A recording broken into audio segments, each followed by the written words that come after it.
వాళ్ళు చూసి గుర్తుపెట్టుకోండి.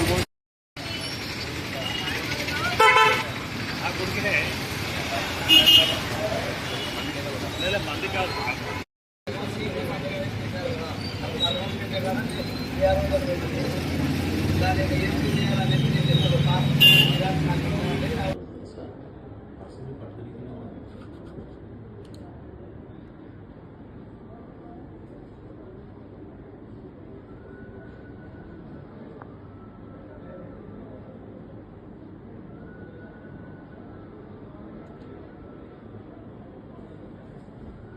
అడిగి తీసుకోవాలి.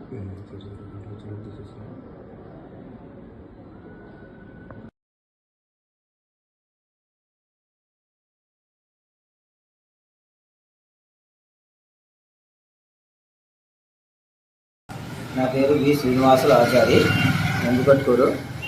నేను ఆదివారం రోజు 10:25 నందికొట్కూరు సౌడమ్మ దేవుల ముందర ఏటీఎం కాడికి పోయినాను. అక్కడికి పోయి ఏటీఎం లేక అడుగు పెట్టినా. బ్యాలెన్స్ చెక్ చేసుకోవాలనుకొని ఇద్దరు పిల్లలు అక్కడ ఏటీఎం మిషన్ మీద నిలబడినారు. అవి మిషన్లో డబ్బులు వస్తున్నాయా అంటే ఇది వచ్చేదే పెద్దయ్యా చూసుకున్నాను. నేను పోయి కార్డు పెట్టినా అట్ట కాదు పెద్ద ఇట్లా అన్నారు.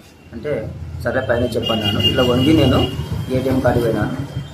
బ్యాలెన్స్ ఎంత ఉంది చూడు పెద్దయ్యా, 25,405 అని చెప్పినారు. అది మెసేజ్ వచ్చినట్లని ఇట్లా మెసేజ్ చేసే లోపల ఆ యొక్క ఏటీఎం కార్డును పీకి ఆయన చేతిలో ఉండే కార్డుని దాంట్లో పెట్టినాడు. పెట్టి ఏమన్నా డ్రా చేస్తావా పెద్దయ్యా అన్నాడు. అంటే ఒక వెయ్యి చేయాలని ఆయన అంటే సర్లే అని పెట్టినాడు. పెద్దది ఇంకా రాదు అని మళ్ళీ ఆ కార్డు తీసుకొని వేరే మిషన్ కార్డు తీసుకుపోయినాడు. ఆడపోయి దాంట్లో పెట్టినాడు.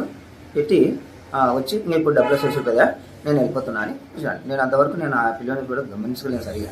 అని చూస్తే డబ్బులు రాలేదు. బాబు బాబు అని నేను డోర్ కార్డు పోయినాను. అంతలోపు కనిపించలేదు.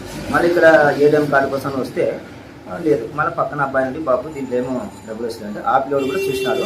పెద్దది పని చేసిందంటే నేను సెక్యూరిటీ కార్డు పోయినాను. ఈ కార్డు ఇంతసేపు పనిచేసింది, మళ్ళీ ఇప్పుడు పని చేయదు ఏమంటే నీ పేరు ఏమంటే నా పేరు వడ్ల శ్రీనివాసులు ఆచార్య ఉంటుందంటే ఆ పిల్లలు ఇది నీ కార్డు కాదంటే అప్పుడు నేను ఎక్కడ దిక్కుదోలక ఆ సెక్యూరిటీని దాన్ని ఏం చేయాలన్నా చెయ్యి బాబు ఏం బంద్ చేస్తారు కదా అట్లా అకౌంట్ బ్లాక్ చేస్తారు. అది చేస్తాను నేను. అది చేస్తున్నాగానే ఆయన టక 25,000 రూపాయలు డ్రా చేసినాడు. 10,000 వచ్చినట్టు అప్పటికప్పుడు నా మెసేజ్ ఉంది. మళ్ళీ నేను చేసిన కాడు 1,000 రూపాయలు అంతనే అయిపోయినాయి అంట.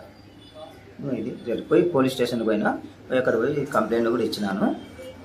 ఆయన మేము చూస్తాంలే అన్నారు.